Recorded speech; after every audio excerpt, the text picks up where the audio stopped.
Wait! Wait! Wait! Down here at Westminster Railways, it's been a pretty momentous week. Events have moved at the pace of a high-speed German locomotive.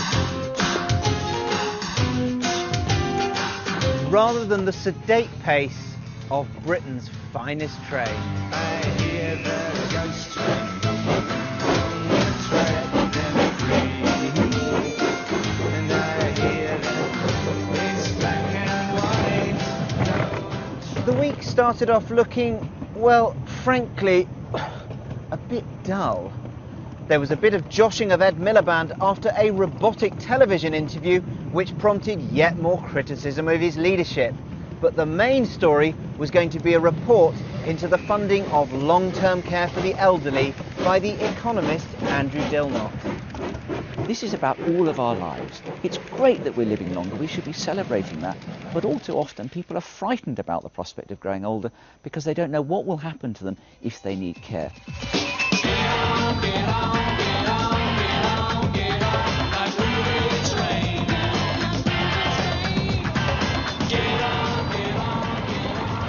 All our political leaders agree on the need for change as we cope with an ever-ageing population.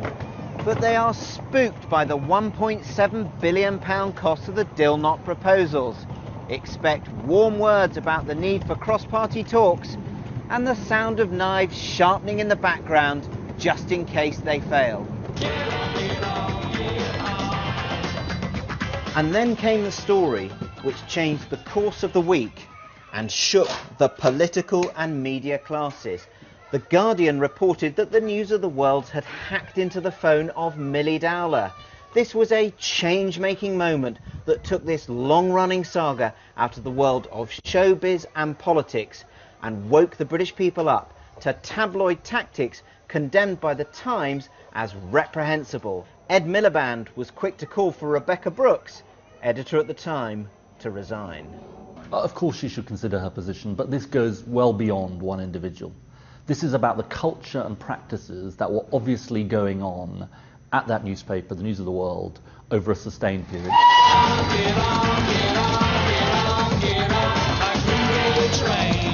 That was quite a step for Ed Miliband. Not since the Wapping dispute in the 1980s has a leader of the Labour Party made such a direct challenge to the mighty Murdoch empire.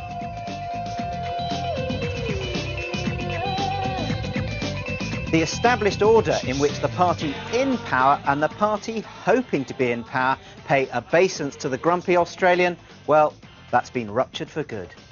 The furore overshadowed the Prime Minister's visit to Afghanistan, where he had hoped to focus on his plans to withdraw 500 British troops next year. If they are true, this is a truly dreadful act and a truly dreadful situation. What I've read in the papers is quite shocking.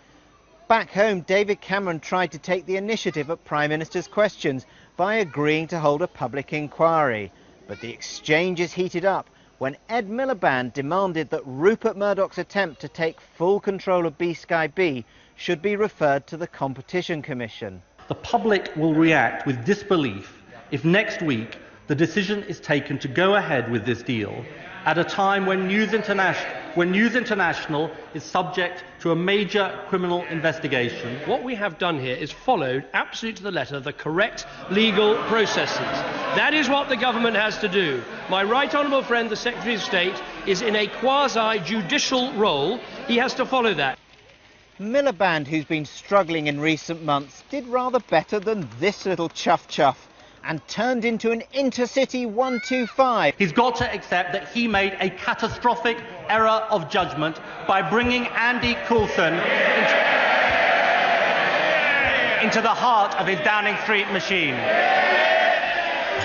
Take the last train to Pottsville and I'll meet you at the station. You can be here by 4:30 'cause I've made your reservation. Don't be slow.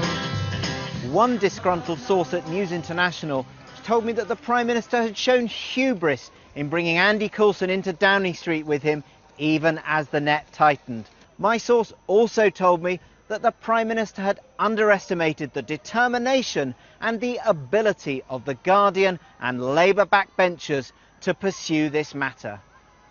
Mr. James Murdoch is the chairman. It is clear now that he personally and without board approval authorised money to be paid by his company to silence people who'd been hacked and to cover up criminal behaviour within his organisation. Just 24 hours later, James Murdoch issued a statement saying yes, he had approved out-of-court settlements, but he added that he didn't know the full picture. There was a particular settlement that I authorised, and I've said was made with information that was incomplete. I acted on the advice of executives and lawyers with incomplete investigation, and that's a matter of real regret for me personally. And then came the killer blow. The News of the World, well, that's going to be shunted off the tracks. Oh, watch out. Here comes the Sun on Sunday. As for Gordon the Grumpy Engine, it's been a week of mixed emotions. He thinks he'd still be running the railways if these allegations had come out 18 months ago. Runaway train never going back.